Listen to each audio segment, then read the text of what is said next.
Hi guys, good morning.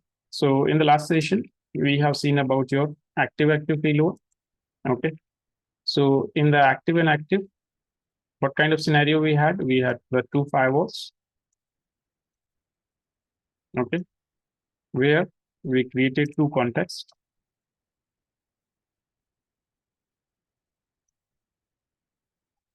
Okay. So like this is C1, this one is C2. And same way on the second firewall also we had C1 and C2, the same context. So what we were doing that if you have two departments,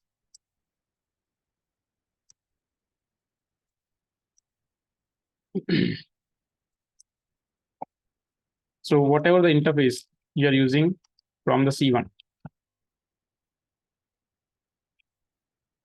in one department, the same interface from the C1 you will use here.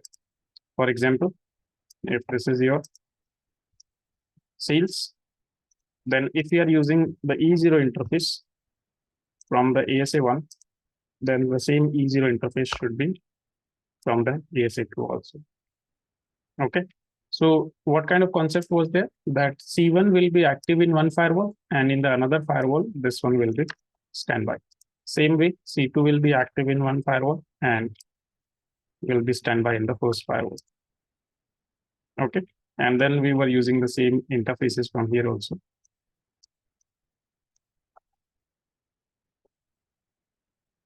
The same interface we were using from here as well.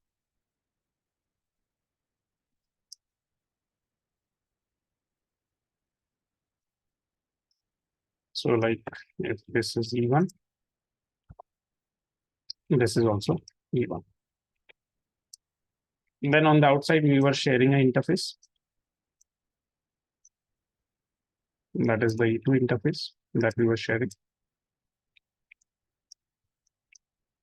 And then you had your outside network connected.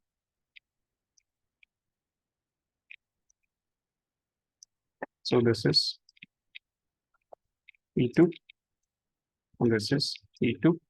And then we were using one single link as a stateless and stateful failover. E3. And this is also E3.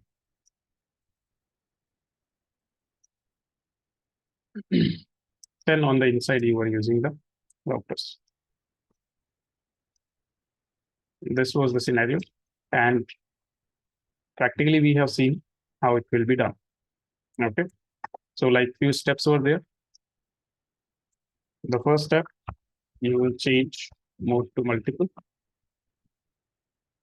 Once you change the mode to multiple, then next step that you can do here is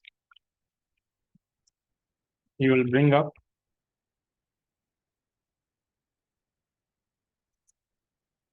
the failover interface.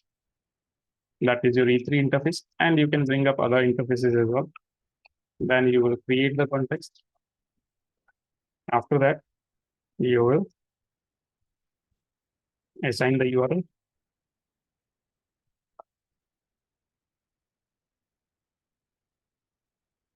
And then you will save the context to Flash. After that, you will create failover groups. After creating failover groups, you will assign groups to the context. That means your context, they will join the failover groups. Okay. Then you will enable the failover. Okay. And then you will configure dynamic path.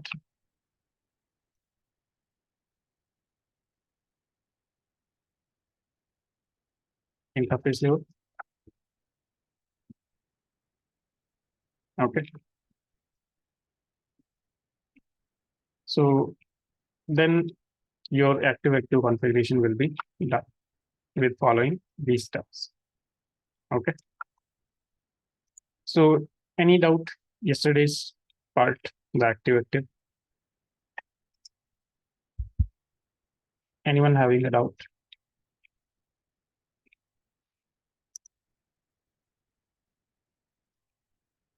No. Okay, great. So then today let's move on to the interface level failover.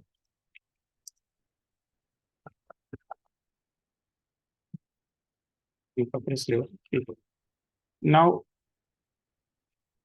in the interface level failover, we have two types. One is your line side failover, and second one is your one side failover. Okay.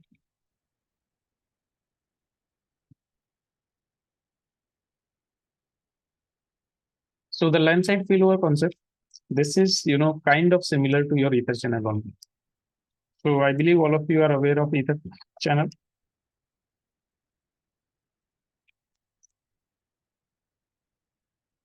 Yes or no? Yes, sir. Okay, so what is ether channel and why do we use it? So that is for used for port aggregation, like bundling the links. Mm-hmm. Bundling, like, Bundling, yes, bundling the channels. channels. Channels or physical interfaces. Physical interfaces. Yeah. So your ether channel, this is a concept where you combine multiple physical interfaces and you create a logical interface, Yes. right? You combine multiple physical interfaces and those interfaces, then they come up as a port channel. Okay. Your ether channel is also known as a port channel. So you combine multiple physical interfaces and those physical interfaces, they start acting like a single interface. But why do we use it? Why do we need your ether channel concept?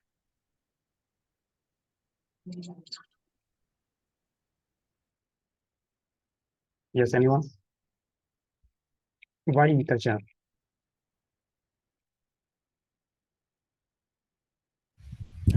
To minimize CPU utilization. To minimize CPU utilization. How? How your ether channel will minimize the CPU utilization? Like if we will bundle it, not sure. Right. Yes, Navani. To Um, create single logical.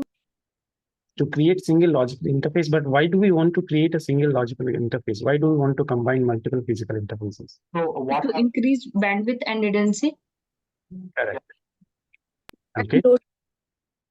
You want to increase bandwidth and redundancy, right? So understand this thing that let's say, for example, you have two switches. Okay. And if I want to increase bandwidth so I can connect multiple links, right? Let's say this is one link is 100 Mbps. This is 100 Mbps. This is also 100 Mbps. This is, let's say, F0 by 1, F0 by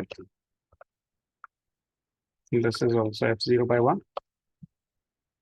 This is also F0 by 2. Okay.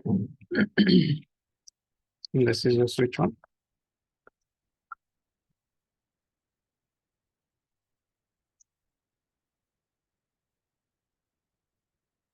Okay. So now I have connected two links, but I'm not using ether channel concept. Will my bandwidth be increased? No, Why? because one link will be shut down due to STP. Correct. Because one of the link will be shut down because of STP. So as soon as I will connect two links, my STP is going to block one of the link. So let's say my STP will block this link. Now again, even if I'm using two interfaces, what is happening?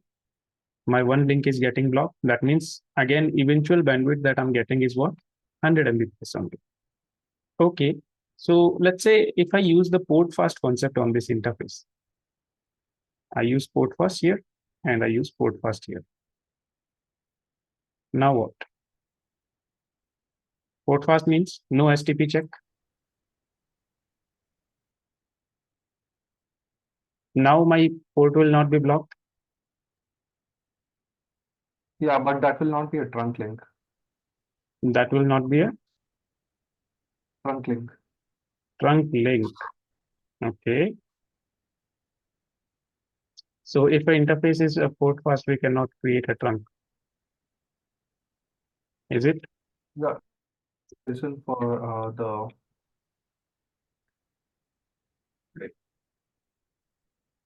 Okay, let's say I have a single VLAN. I don't need a trunk.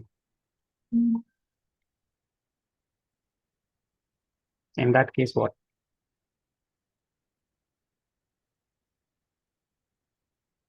I have a single VLAN, so I don't need a trunk. So I'm if a single VLAN, then why we need a trunk?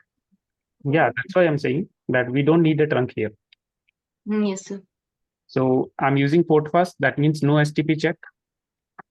So Correct. now my eventual bandwidth should be increased. Yes or no?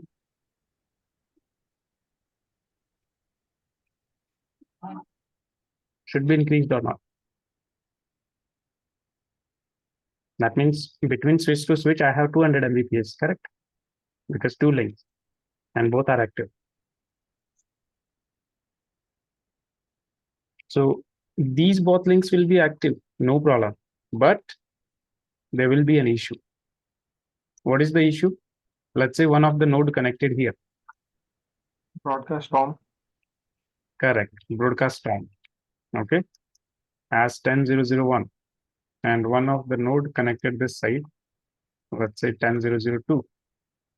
This guy generates a ARP. Now ARP is what? A broadcast. Yes, So sir. Broadcast. what is which one is going to do? Going to forward this side as well as And this side this as side. well To the also. side. Now let me change the colors here so that we can track the packets. This side and this side. Now, first of all, let's consider this scenario. When this packet is coming, switch 2 will receive it where? F0 by 1 interface. Again, this is what? A broadcast message. So what is switch 2 is going to do? Is going to forward it this side as well as this side. Now your switch 1 receiving this message where? On F0 by 2. Okay. So again, this is a broadcast. It is going to forward this side as well as this side. So can you see there is a loop in this direction? Yes. Okay. Second scenario, let's consider this one, F0 by 2. So your switch 2 will receive it on F0 by 2. Again, this is a broadcast forwarded here as well as here. Switch 1 will receive it back on the F0 by 1. Again, it is going to forward it here as well as here. So that means there is one more loop in this direction. So we have two loops. Okay. And these are all broadcast packet. So what will happen every time?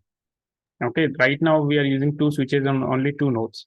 But if there are more number of nodes, more switches, this broadcast storm will increase eventually, which will increase your CPU utilization of the switches, and eventually your switches will go down. Because see, first of all, entire network bandwidth will be consumed, and second, your switch has to process entire packets. So your eventual network will go down. So there will be loop. So to avoid these loops, see why these loops are happening? Because your STP is, to avoid these loops, what do we have? We have the STP concept. So what your STP is going to do? Your STP is going to block one of the link. Okay. Now, if the link is blocked, this broadcast storm will not be there. This concept will not be there. And if the broadcast storm is not there and one link is blocked, that means you can have only 100 Mbps, not more than that. So even if you're connecting the link, there is no benefit to it. And that is the reason that you are using Ether channel. Why? Because your STP is blocking this link, one of the link, because it is looking at these interfaces as two separate interfaces. Okay. But when you use a Ether channel, when you create a Ether channel, that means when you bundle these links into one.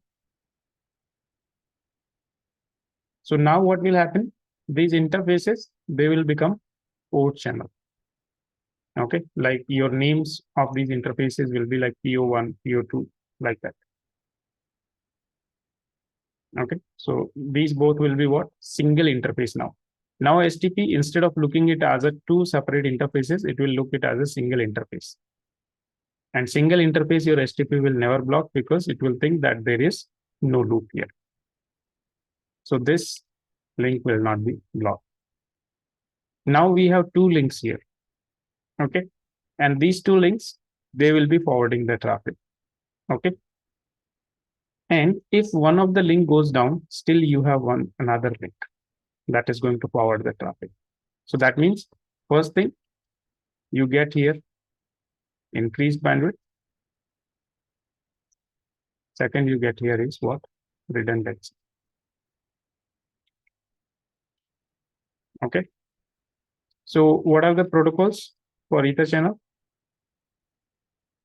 How many ways you can configure Ether channel?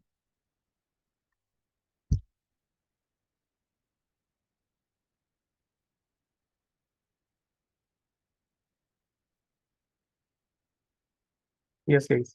How many ways you can configure Ether channel?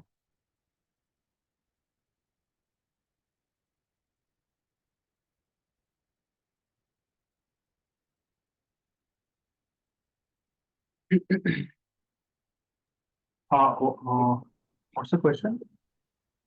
Like how many protocols or in how many ways you can configure Ether channel?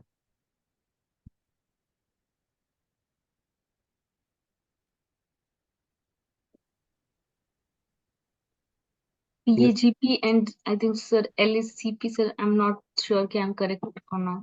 Is it correct? Port channel and LACP, link aggregation. LSCP There are three ways. link aggregations and port channel. One, LACP. Number two, FACP. FACP. Number three, static. Okay. These two are protocols. This one is a manual. Okay. So what is the difference between LACP and PAGP?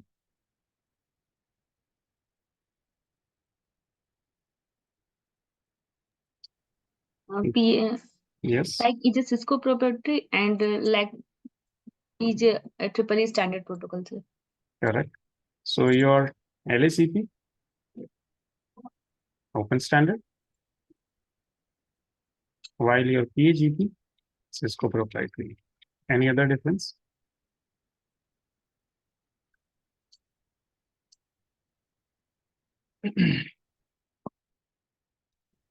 PAGP is the 8 links and LACP is the 16 links. Okay, PAGP is can combine 8 links. And LACP can combine how many? 16. 16. Okay. But out of the 16, 8 will remain active.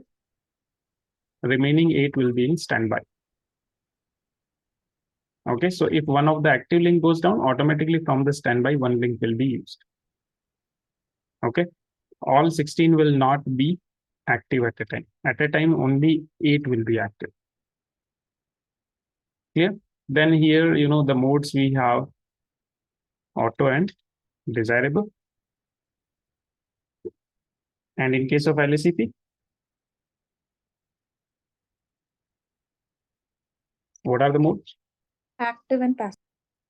Active and passive.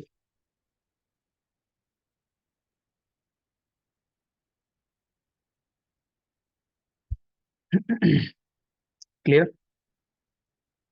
These are some of the differences. Static. So static is a manual method in case you have different vendors, okay, not supporting the same protocol. In that case, you can use the mode on and on. This is one mode only in case of static. Okay. Okay. So now in the LAN side failover, what we were discussing is, okay, in case of your LAN side failover, similar concept we have, not exactly ether channel, but a similar concept. Okay. So here the concept that we will use is a concept of redundant interface. Okay. So basically what we will be doing on the ASA, we will be creating a redundant interface, and to that redundant interface, we will be assigning the physical interfaces. Okay. That, okay, these are the interfaces which are member of your redundant interface. Okay. So redundant interface, you can consider this is kind of your port channel. And in the port channel, we will mention that, okay, what are the interfaces in the port channel? Okay, similar concept here. Then we will assign one IP address and rest of everything will be the same. While in the WAN side failover, we will have IP SLA concept. Okay, and I believe this thing you have already studied in your routing part, NP routing, correct? What is IP SLA?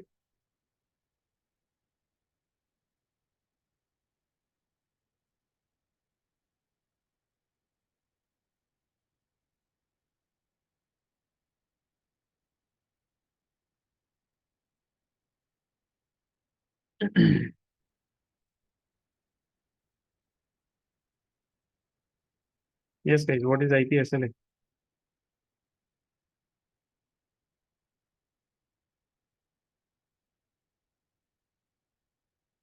No one?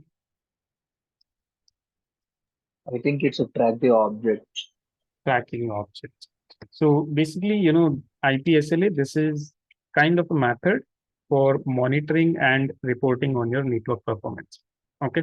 So we will be tracking an object, and with the help of tracking, we will monitor the network performance. Okay. So this concept we will be using on the outside, that is on the WAN side.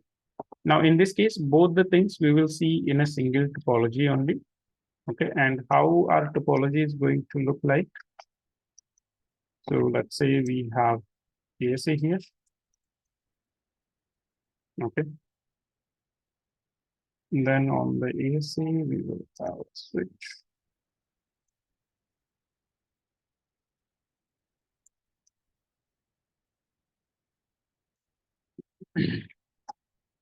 On the outside, we will use this. Okay, like ISP1, ISP2. And then we will have your internet. Okay, so this internet also I'll be using a router, and on this router itself, I'll be using a loopback like 8888.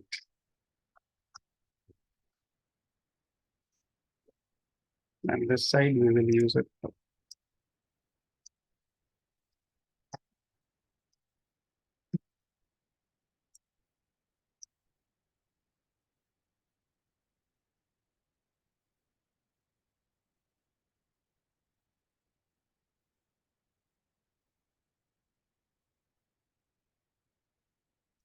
So this is kind of how our topology is going to look like.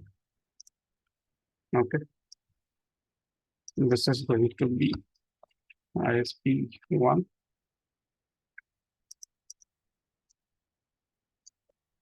ISP2.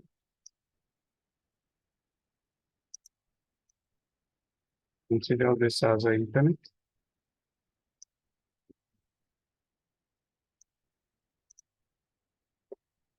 And this is ASA, which this is your inside internet. So on the inside, we will have an IP address 10.1.1.0.24. Okay, here, let's say 11.1.1 is equals to 24.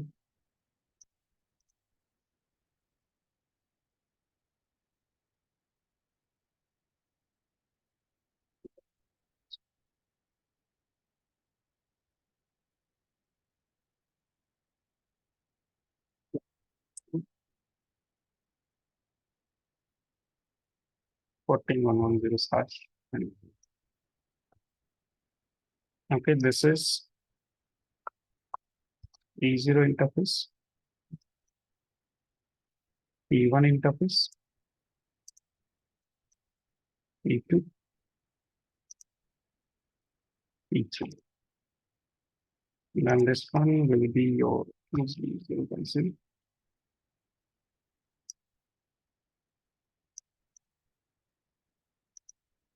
This one will be Z0. Same here, Z0 Z0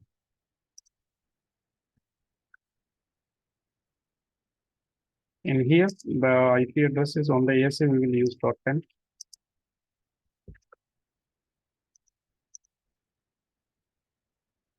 Okay, and this redundant interface IP address will also be .10. While on this side, let's use .11.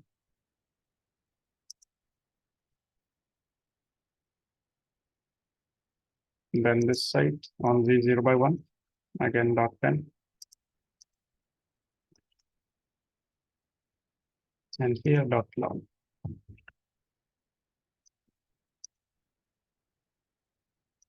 So let's consider Z0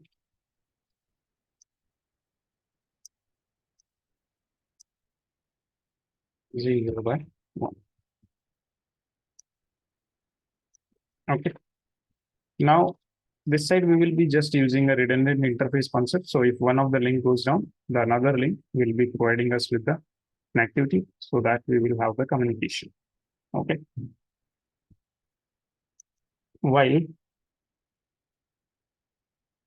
on the outside, this side we will be using the IPSLA concept. So with the help of IPSLA concept, first of all, we will configure your IPSLA in here, and we will be monitoring the connectivity to this one, 8888. Okay. So basically, we will track the connectivity via ISP1 and the ISP2. Now, ISP1, we will say this is your primary ISP. ISP2, this is your secondary ISP. Okay. So continuously, we will be tracking the object via your ISP1. And if your ISP1 fails, automatically the connectivity should shift to ISP2. This is what we are going to do. Okay, via primary ISP, we will be tracking this object. And if your primary ISP goes down, in that case, the connectivity should be going through your ISP2. This is your one-side failover concept, that if one of your ISP fails, in that case, how will you have the connectivity? And in the LAN side, if one of your LAN interface fails, how will you have? Basically, you should not have a single point of failure. Okay, that is what we are trying. So single lab will do both the concepts. Now, let me design the lab. Here we don't have so much to explain in the theory. Directly practical, we will see.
So below.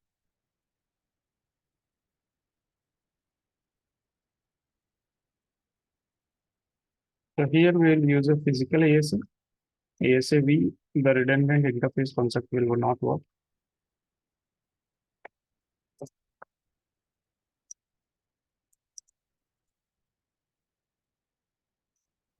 Which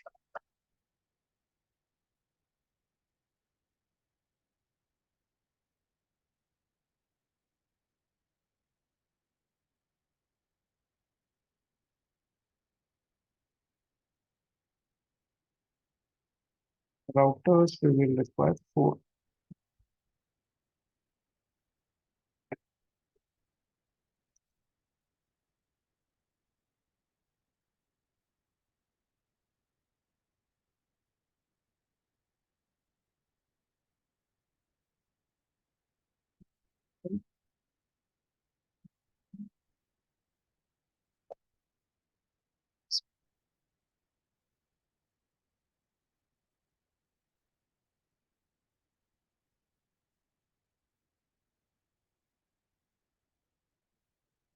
So this is your inside R1.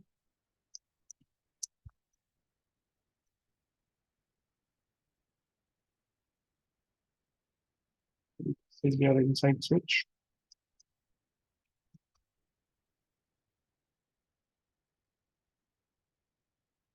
This is your primary ASP.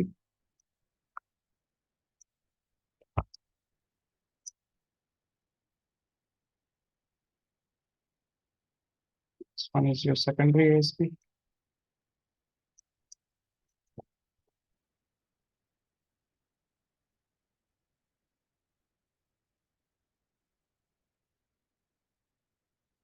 And this is your internet.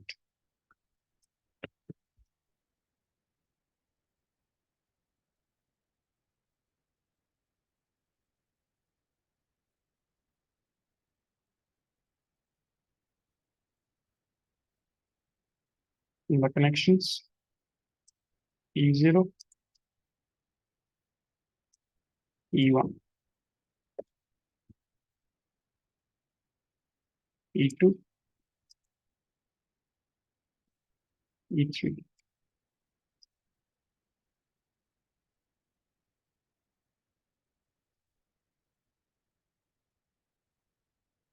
And then connected to the internet. And this inside R1 connected.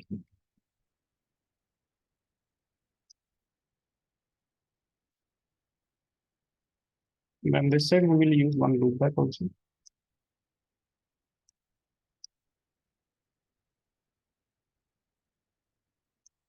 Let's bring all the devices up.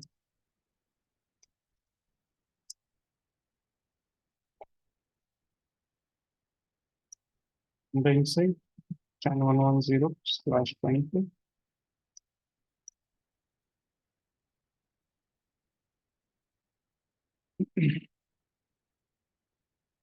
This is inside network. Here we will be using 11.110/24.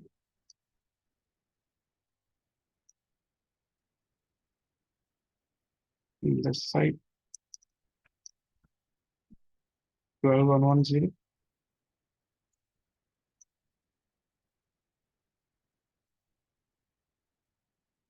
Repeating 110.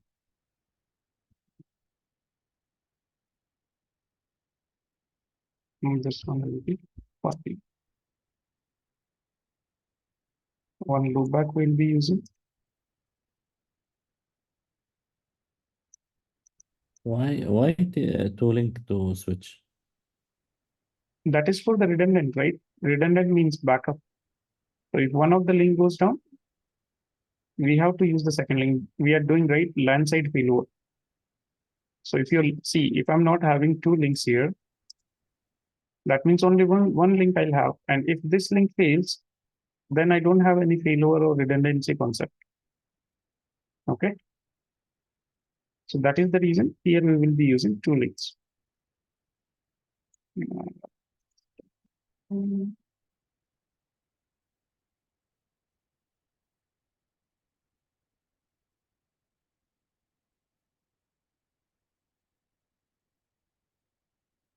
That's why we will require here two links.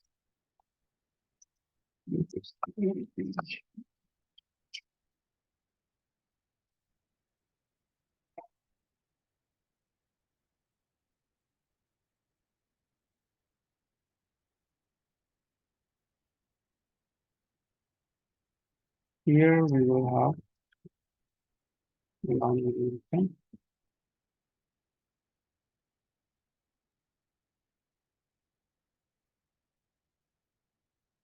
13 on 110.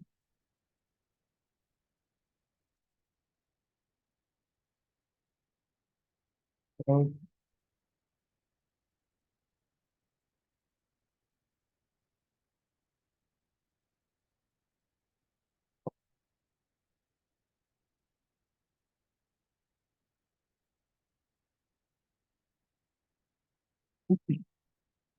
11. Oh, sorry. 11.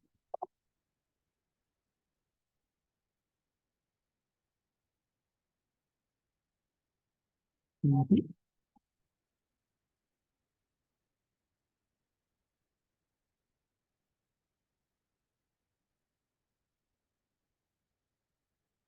Thirteen.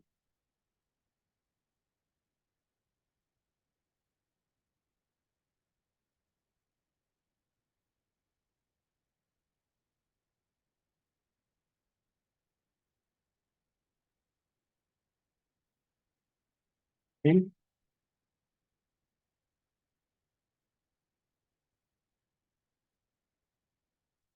this will be 12.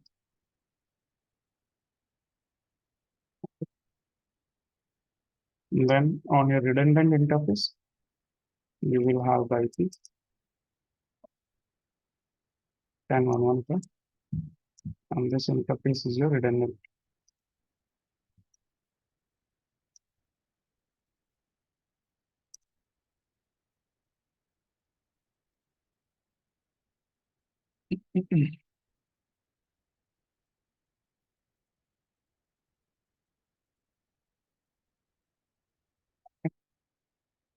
This interface will be your redundant interface.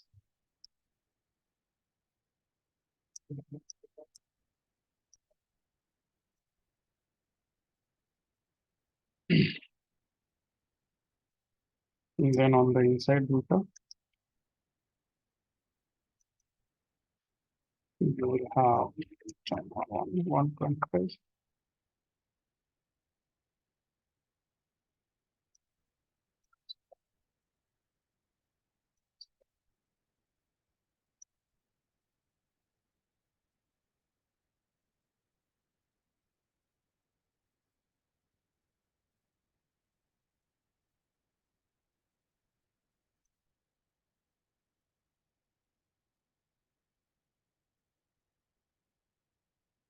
This is payload.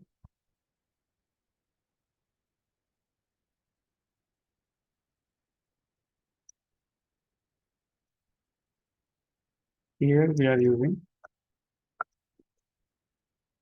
redundant interface.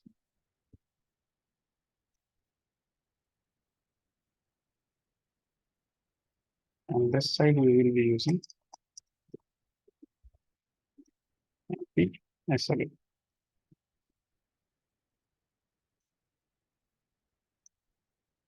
Okay.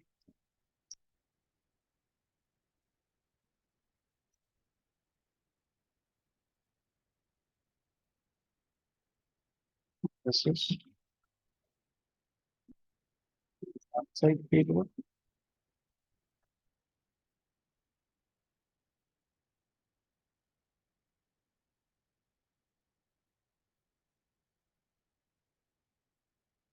And this one is your one side payload.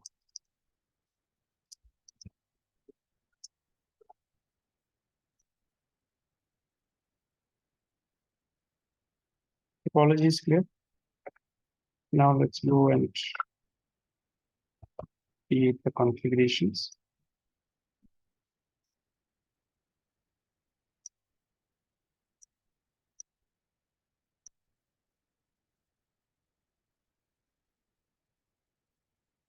First of all, inside R1,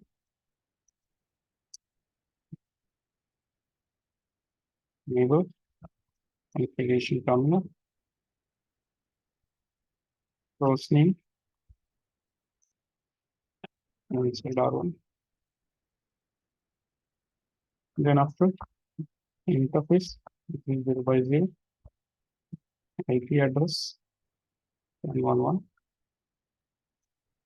125, 255, 255, 2550, no shutdown. Okay, then we will give one route.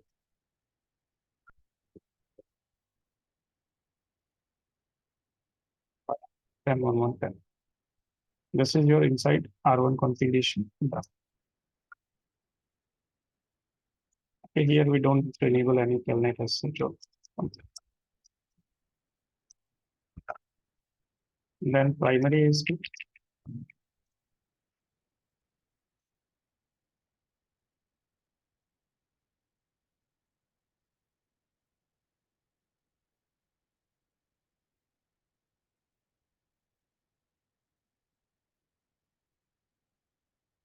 Primary ASP G0 by 0 is going to have 1111 11.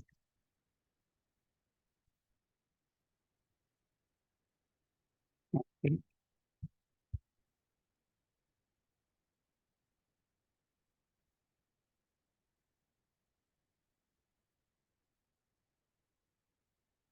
G0 by 1 is going to have 121110.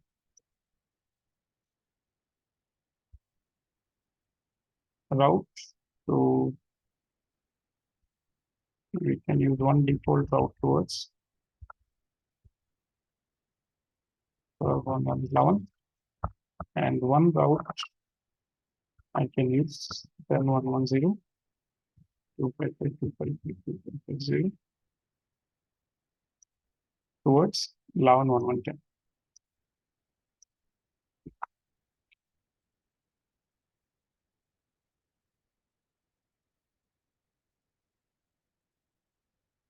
G0 by 0 111111, G0 by 1 121110.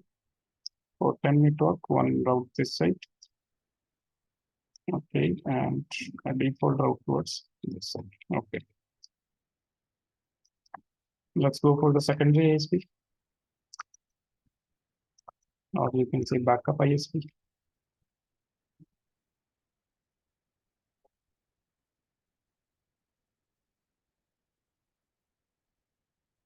This is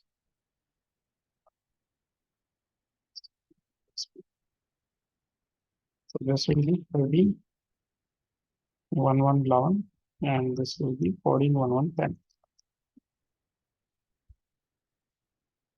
This will be 131110.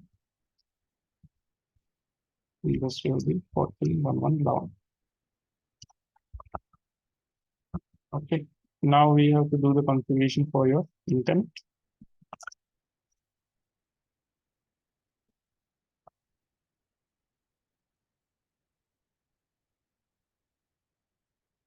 Internet.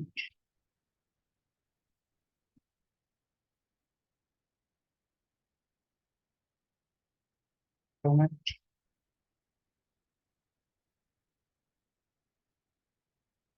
G0 by 0 will be 121111. G0 by 1 will be 141111.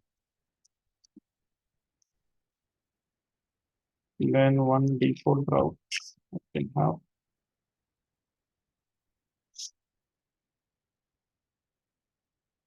Either specific route I can have or either default also I can have.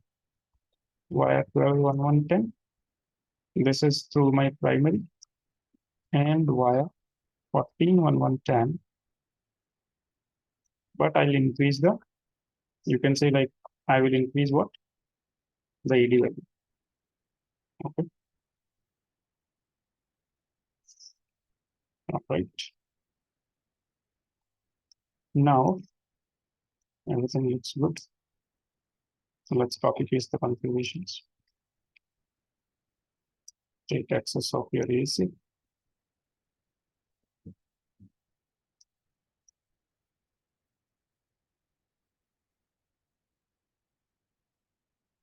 Inside primary ISP, secondary ISP, and then okay, one loopback is also there.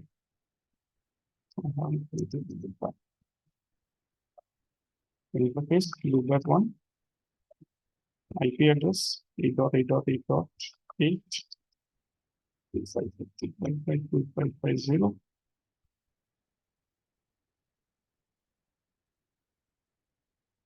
That's it. First of all, inside R1,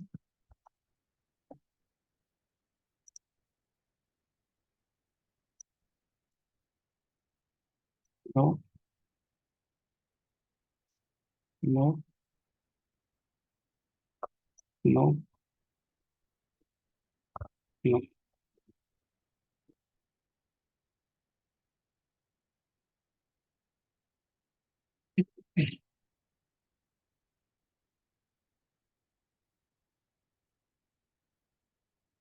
This is inside R1,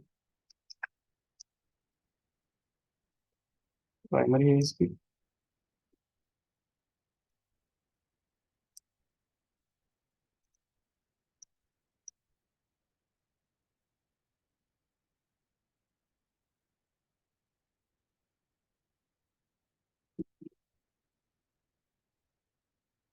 Then we have secondary ISP.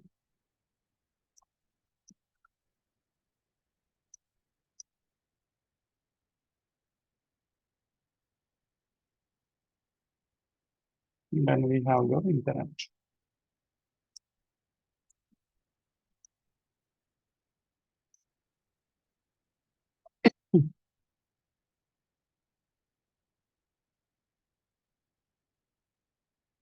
Okay. Now on the ASA, we will assign the IP address and everything. Okay.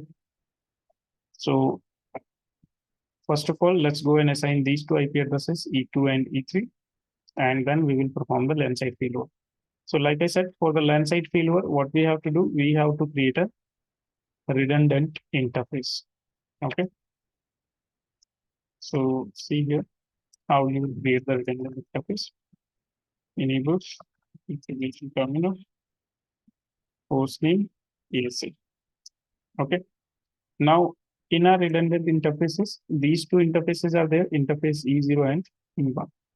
Okay. So how will you configure it? You will say interface and give the question mark. Do you see we have specific name for it? Redundant. So you will say interface redundant, and you can see how many redundant interfaces you can have. 1, 2, 8. Okay. So right now I'm creating interface number 1. Okay. Then I can give member interface. Okay. And whatever the interface you want to make a member. So let's say interface E0 should be a member. Okay. And interface E1 should be a member. Okay. Now, this IP address also we have to assign to the redundant interface only, not to the E0 or E1. So what is the IP address we are trying to assign? 10.1.1.10. So right now I am already in the redundant interface. So here itself I will give the command. IP address 10.1.1.10 255.255.255.0. Okay, then whatever the name is, so this is my inside. So I'll say name it inside. And then I'll say no shutdown. Done. Exit. Show interface IP brief. Do you see? Instead of E0, E1, I have my redundant interface, which is having the IP address. This is down because these two interfaces, they are administratively down. So interface E0, no shut. Interface E1, no shutdown. Now check show interface IP. So my redundant interface is up. So that means now I should have communication from my inside to the gateway. So let's check. Ping 10.1.1.10. I have the communication, you can see. Okay. Now, what if one of my interface goes down? So I'll say interface E0 shut down.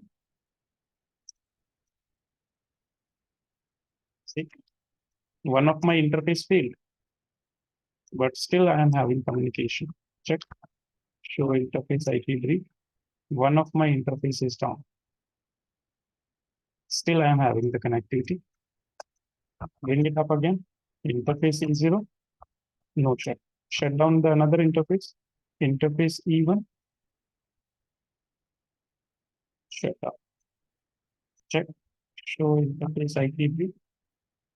My E1 interface is down, but still my redundant interface is up. Yeah, I'm still having communication. This is your LAN site failover. Okay. So all you need to do is just create a redundant interface. Okay. Interface E1. So interface IP. Okay, so all you need to do is just create a redundant interface, assign the member interfaces, provide the IP address, assign the name if, and then bring the interfaces up. That's it. Okay. So for LAN side failover, now see what is the configuration we have done.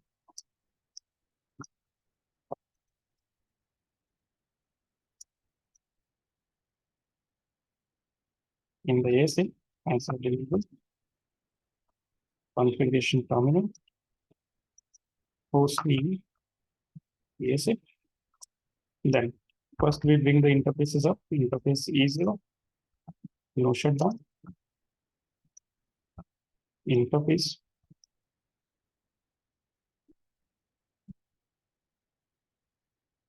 E1, no shutdown. Brought the interfaces up, then you see interface redundant 1, then assign the member interfaces. So you say member interface. So you assign E0, member interface, you assign E1. Then after you can assign naming inside. Then you assign the IP address, which is 10.1.10.255.255.255.0. No shutdown. This is your LAN side failover configuration. Okay. This is what LAN side failover. Okay. This is how you will configure it. This is clear. It's very easy, right? Just creating a redundant interface, assigning the member interface, assigning the name is IP address, and you're done. Clear, right? Yes or no?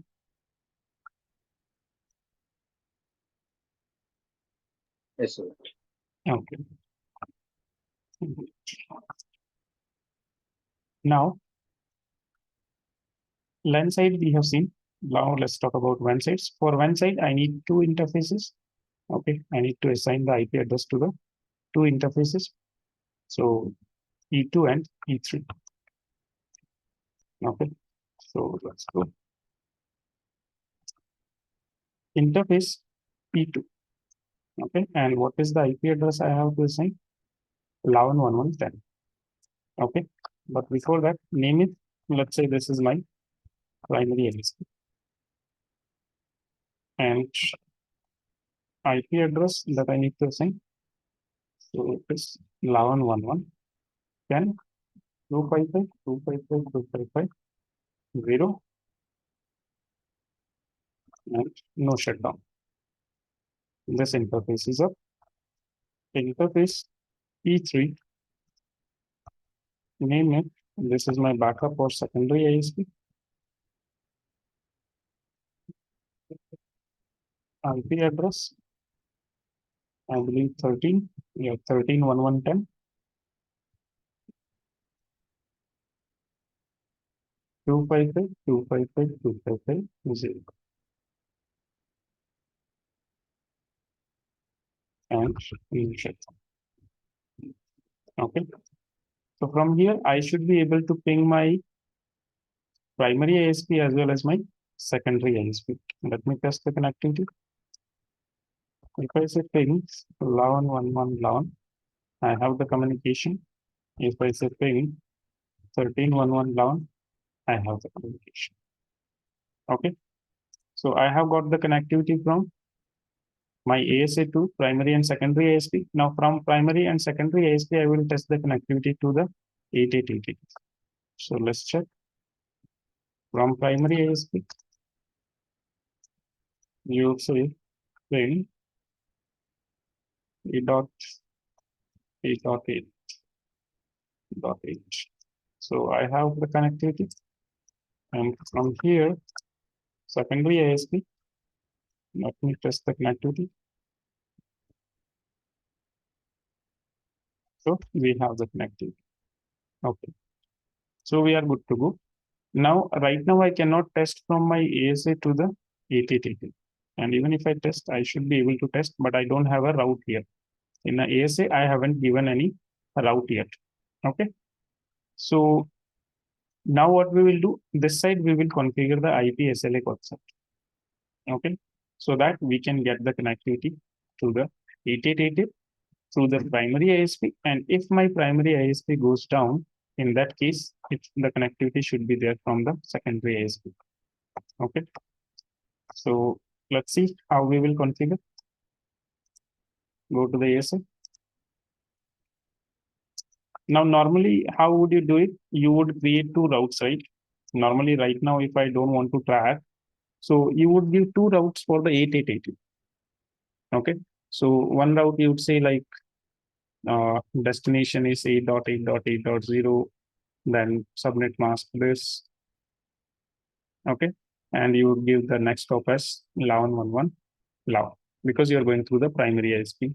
And for the secondary ISP, you would configure something like 8880, 255, 255, 2550, and you would give 1311 11, but you would increase the AD value so that if your primary route goes down, in that case, only your secondary route will come. Okay. So this thing you can configure and you will have the communication, but if it is an ISP side failure, in that case, you will not be able to know. And that is the reason that we are require what? The IP SLA concept. Okay.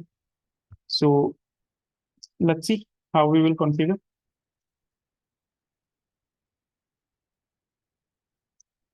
The IP SLA on your ASA. So you'll give the command SLA. Okay. See, one word, monitor. Okay. Then here entry number you will give. So let's say entry number, anything you can use, let's say 100. Okay. Once we go inside, see here, not many comments we have, only one comment. What is the comment? Type. What is the type? Echo.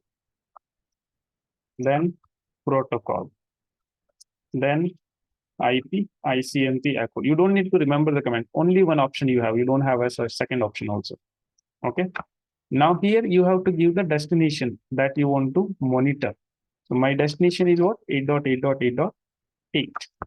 Okay. Then interface. Okay. Interface. Through which interface you want to monitor?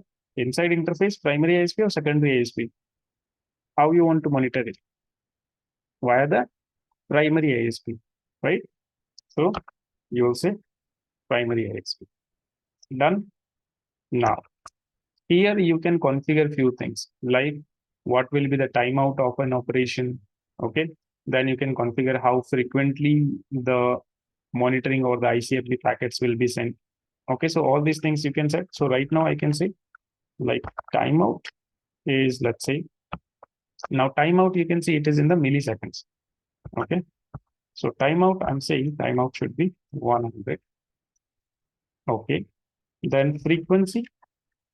So frequency we can set in seconds, that every 1 second it should send the packet. So we keep it minimum. Let's say that immediately I want to know. Okay, so frequency 1 I'm keeping. Done. Okay, exit from here. Okay, show link select incomplete command. Another option, yeah, install a monitor 100. Okay, so it will tell you that okay, this is the configuration you have done. Fine. Now what? We want to monitor it. We want to schedule this monitor, that okay, when it should start, when it should stop. Okay, so you will say SLA monitor. Now we have the option, second option for the schedule. Earlier we gave the entry number. This time we will schedule that entry. Okay, so we'll say schedule. What is the entry number we used earlier? We used here 100. So 100. Then again, few options are there. So what is the life? How long it is going to monitor? So life you will give, and you see, you can give here forever, or if you want for a specific time only, then you can give the time in seconds. So right now I want that, okay, forever it should keep on monitoring it. Okay. Then second thing we have start. So when it should start. So start time after this time, at this particular time, at this time, this minute and this second, you can give it. Okay. And immediately if you want to start, you can give it now. So I will say I want to start monitoring right now. Okay. So we have created the monitoring. Okay. We have created the monitoring entry. We have scheduled. Now we need to create a tracking object. Okay. So that we can attach the tracking object in the route. So how will you do that? You will say track. Then any object number you can give, let's say object number 10. Then again, only one option. Okay. So response time reporter. Now what is the entry number? Entry number means this is your again SLA entry number. Entry number is 100. Okay. And what do you want to monitor? You want to track the reachability. Okay. Reachability. No other option we have. Single option comments. Done. Your SLA configuration is complete. Now all you need to do, just create 2 routes, and using those routes, just track the primary ISP and the tracking number.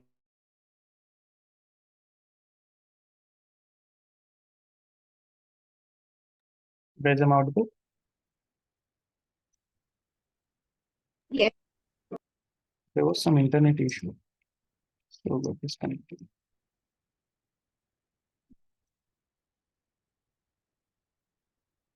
All right. So now the SLA configuration we have completed, and we just have to create the primary route and secondary route. And for the primary route, we will track with this particular tracking object.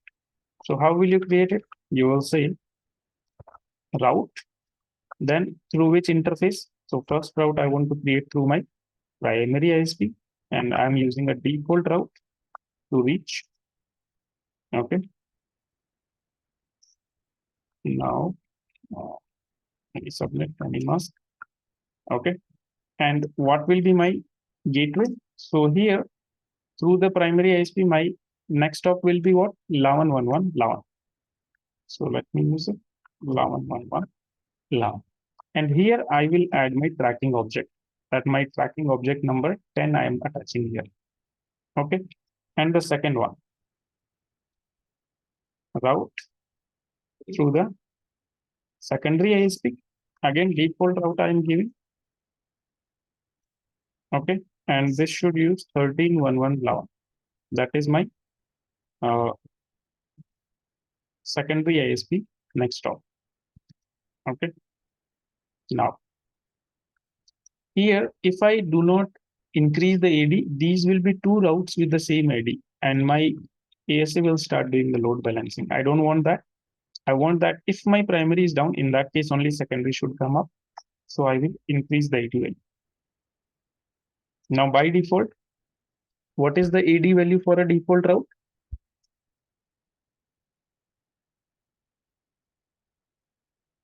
It is 1, correct. Same with the static. And what is the AD value for a directly connected route? 0. Good. So here I'm increasing because by default it is going to have an AD value of 1, but I'm increasing the AD value to 10. So that if my primary is down, in that case only my secondary will come up. Hit enter. Your configuration is done. Show route. This is your configuration. Right now you can see this is going via primary ISP. And so SLA monitor 100. So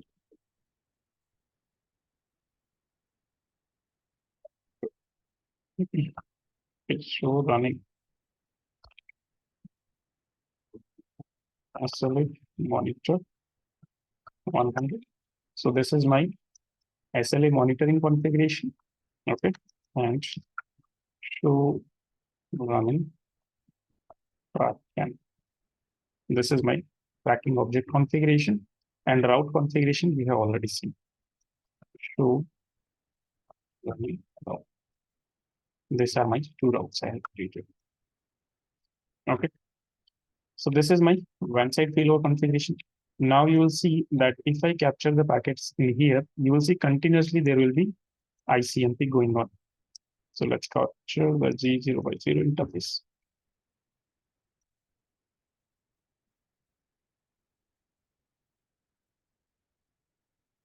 See, ICMP echo is going from 11.11.10 to 8.8.8.8. Continuously it will keep on pinging.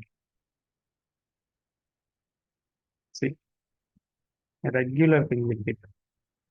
Okay, so using this ICMP, it is going to monitor the reachability. And if my primary goes down, okay, see here, let's say if I come to the inside R1, so now I should have communication. If I say ping 8.8.8.8, so I should have the communication.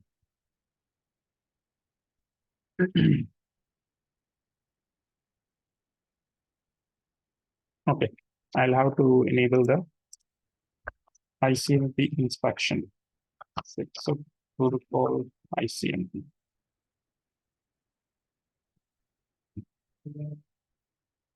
Now, see, I have the communication, and if I check how I'm going, so trace route 8.8.8.8. Just check.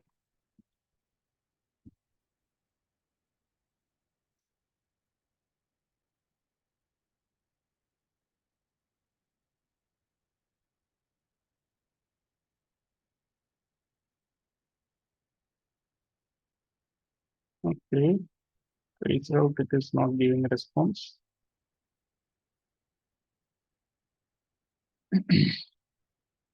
But we can now see here in our capture.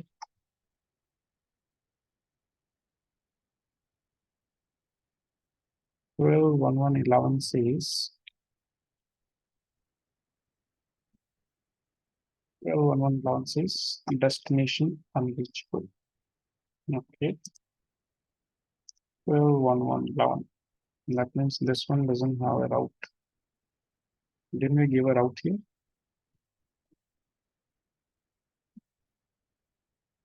On the internet, we have given a route.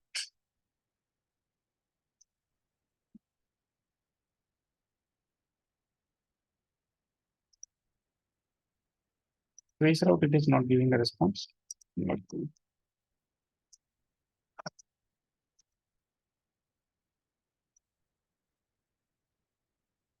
Let's just test ICMP. I'll show you.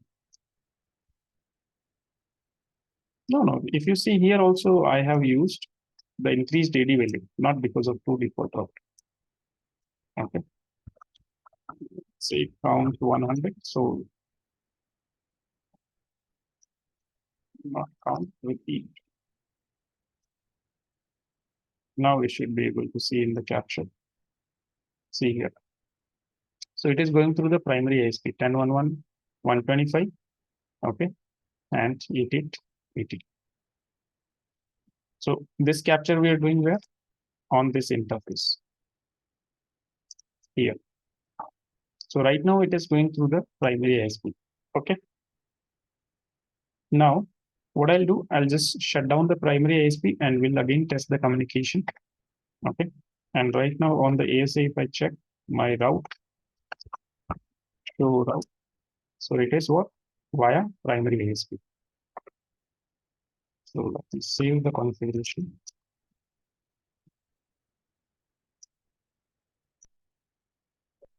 Configuration.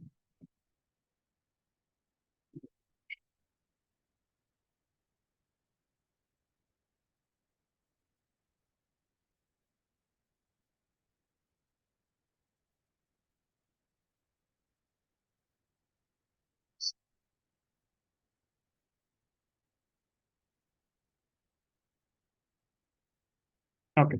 So now I will bring down my primary ASP and again, then we will check the route. Okay. So right now my route is through the primary ASP. Let's go here. Stop. Now my primary ASP is down. Go to the ASA. Show route. Still primary. Do you see now? Automatically shifted to secondary ASP. What about the communication? Let's see. Do we have communication or not?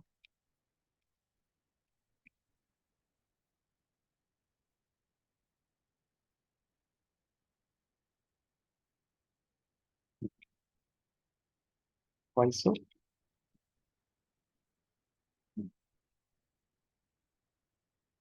Communication issue. So we have one route. I'm going to default route 14.1.11.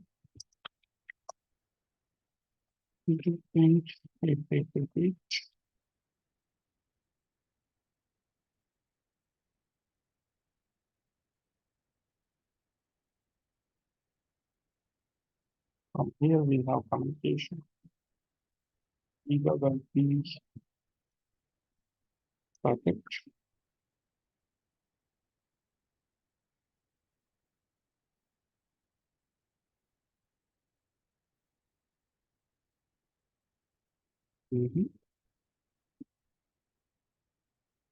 Why like that?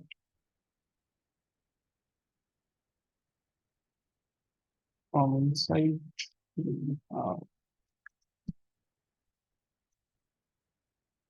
very 10 on 10. This communication we have 31. One. Secondary ISP also we are reaching. What about 14.1.1 LAN? Sorry, this one will not be able to reach because this is primary ISP, which is down.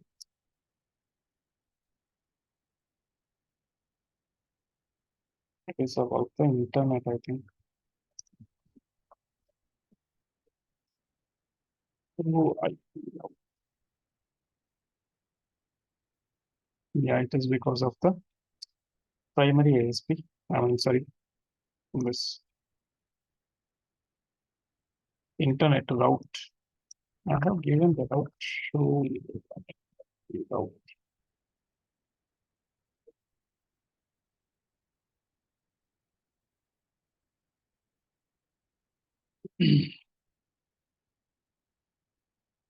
But the second route is not coming up.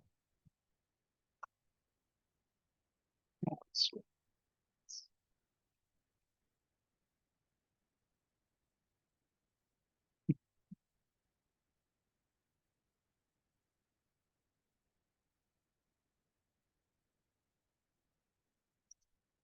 coming up by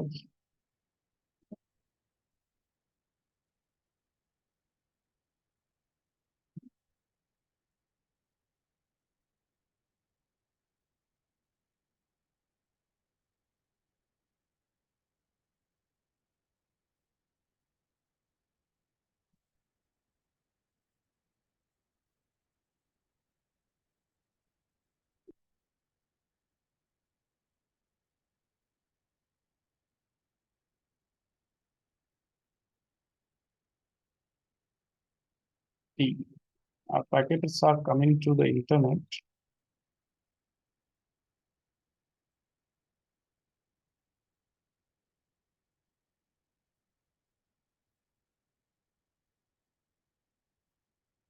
But due to the route, it is not forwarded.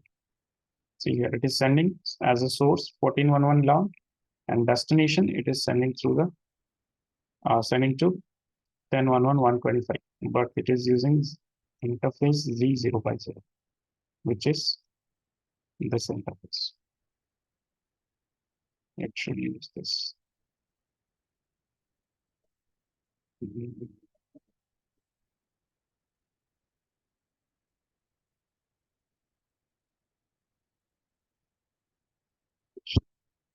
See, on the ASA side, our configuration is correct. This thing you have already seen, right? This thing you have understood that now we are reaching via the secondary ASP. Okay.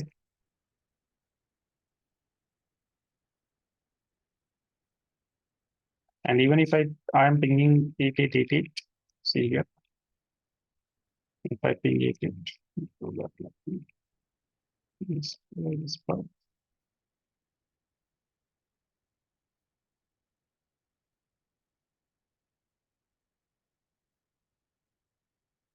So here we are receiving the packets. This interface is creating.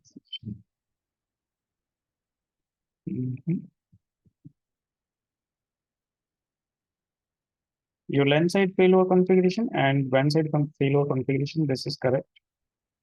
This is just your internet is not taking the second route. Why? Because your primary ISP is down. Okay. So like I said, this is the reason that you require the SLA concept. That here your internet, whatever the route you have configured here, so it is not aware that okay, your primary ISP is down. Okay. This will be aware only if this interface goes down. Your primary side interface goes down. Okay. Then only it will consider. Let's say, for example, right now, if I shut down the interface Z050, then you will get the answer. So that means either this side also you need SLA. But that is not our task, okay? Because internet side we do not control. Our task is what do we configure on our ASA for line side and WAN side. Okay, this is clear.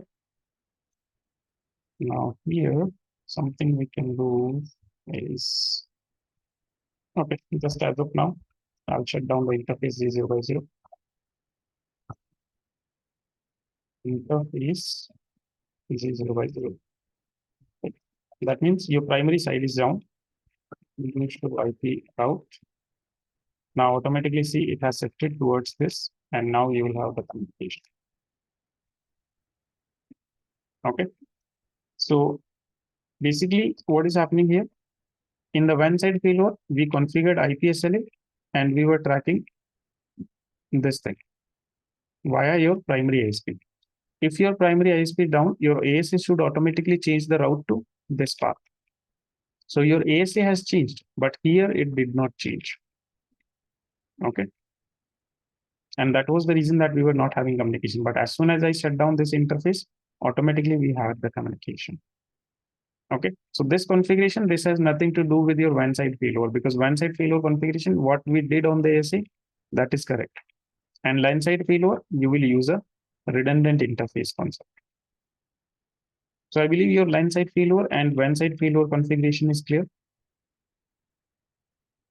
And see, as soon as your primary ISP will come back up, what will happen? I will start it. Your primary ISP will come up. Let it come up.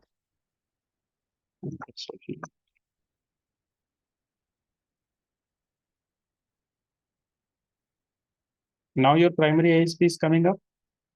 As soon as your primary ISP will come up, you will see that this will shift back to your primary ISP. As of now, your route is going through the secondary ISP. Okay. So once your primary ISP will be up, your route will switch back to secondary ISP and the tracking will start again. Okay, here you will start seeing the ICMP ACO packets.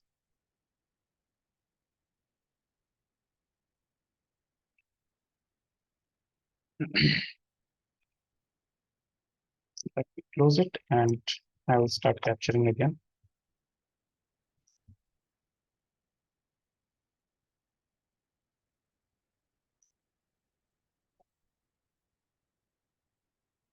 See, your ICMP started again. Okay.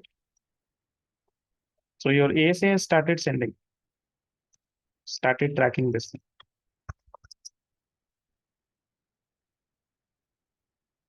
And now if you check the route, wait for it, and it will switch back to your primary ASA.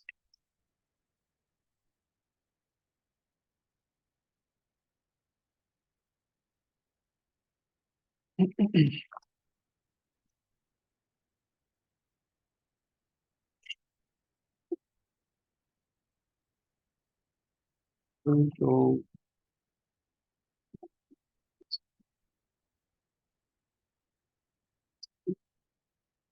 here everything is good.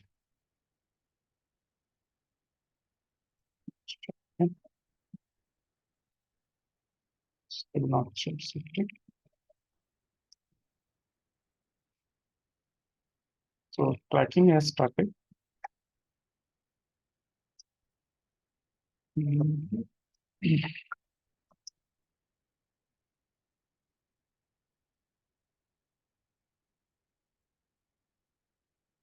Okay, when you actually what is happening here, when you restart your router in your EVNG, the interfaces are in the down state. Show IP. See here, IP interface 3. The interfaces are in the down state. Interface 3 is 0 by 0 to 1 motion down. As soon as you bring the interfaces up, the communication will happen and your ASA will shift to primary ISP now. Wait for it. The interfaces are up. Show IP. Yes, these are up. ASA should set. See here, shifted back to primary ISP. Okay, so this is how your WAN side failover will take place. Okay, so what do you have to do in case of WAN side failover? How will you configure it? So now we are talking about WAN side failover.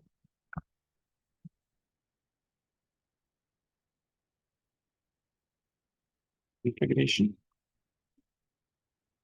So you will say SLA monitor and you will give a entry number.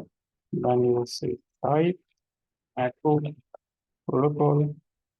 Okay. I think we can just copy the configuration.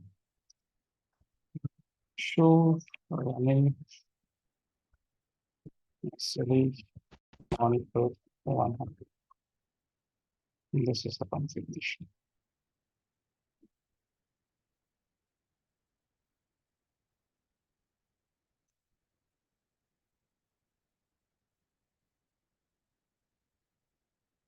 This is the configuration. Then you created a tracking object.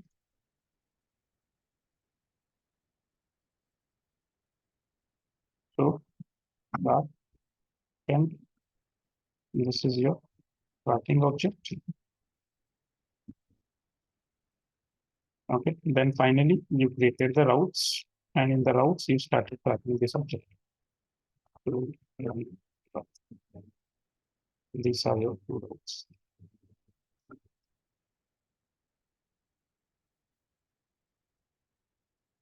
This is your advanced payload configuration. But clear? Any doubt?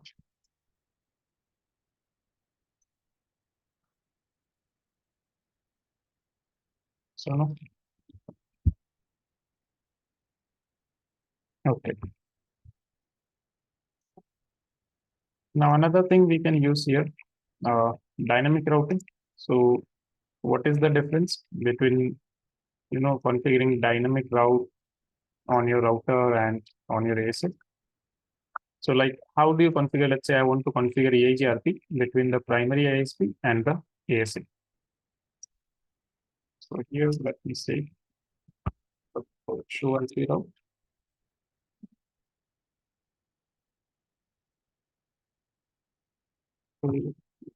So I have configured a route here, right? One default and one static. Show to do show run section IP route. Okay. So these are the route configuration that we have done. Let me remove these routes.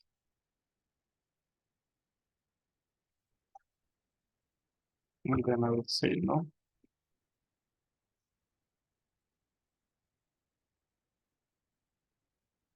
No. Okay. So on the primary ISP I have removed. Let's say no from the secondary ISP also. Do run for the section IP route.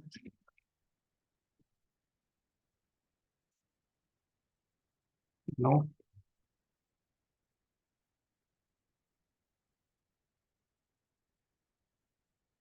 This side also. No. Also, let me remove the Ethernet side.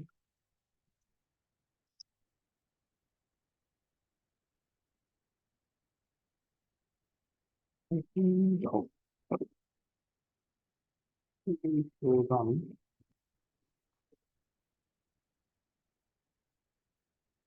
Section.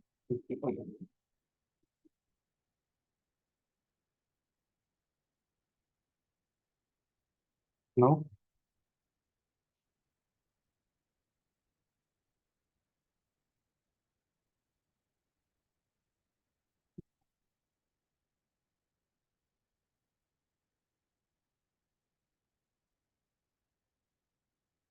Okay. So I have removed the routing here, here, and here. And also on the ASA, I will remove here configure to run. So there is no run. So okay. Now let's configure EIGRP. So on the ASA, how will you configure? Like normally, if you want to configure on the router, first of all, so you would say router EIGRP, and you would give a AS number, let's say 100.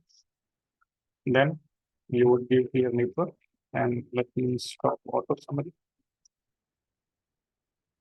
You would say network. Let's say one of the network is what? 11110. And here you would use what? Wildcard mask. But on ASA, you don't have any wildcard concept. Network 110. Okay, this is your primary ISP configured with the EIGRP. Let's configure secondary router EIGRP 100. Okay, no auto summary. Then after you say network 13110 255 network 14110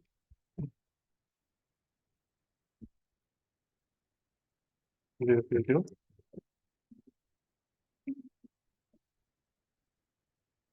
Debugging is on here.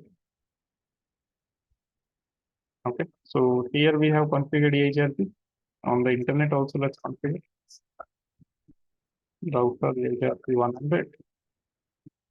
No auto summary. Network 8.8.8.0 255 network. Here we have 12 and 14. 255 and also 14. See, neighbors came up. So this is between the routers, primary ISP, secondary ISP, and the internet. Now I will configure it on the ASA also. Same command, router ASP 100. No auto summary. Just in place of wildcard, you will give here subnet mask.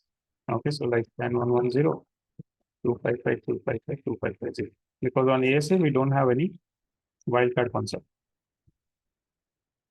Network 11.110, 255, 255, 250. Network 11.110, 255, 255. See?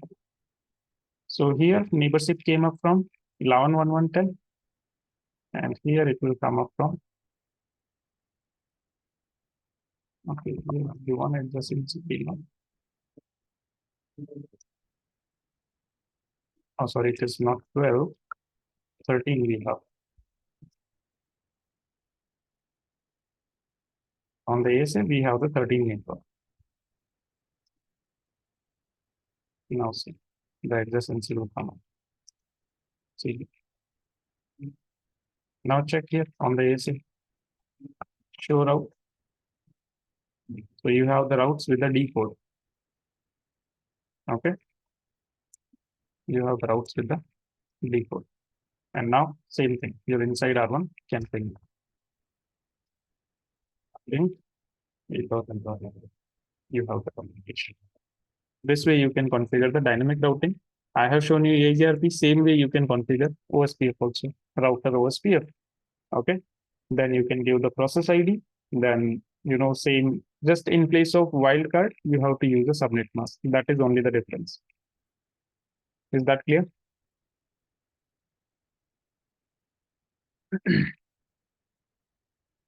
Yes or no?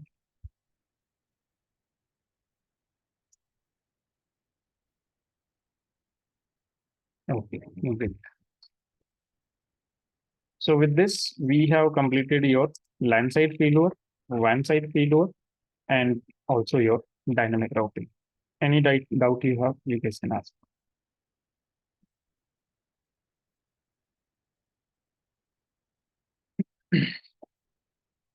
If no doubts, then we'll wind up the session. Okay, great.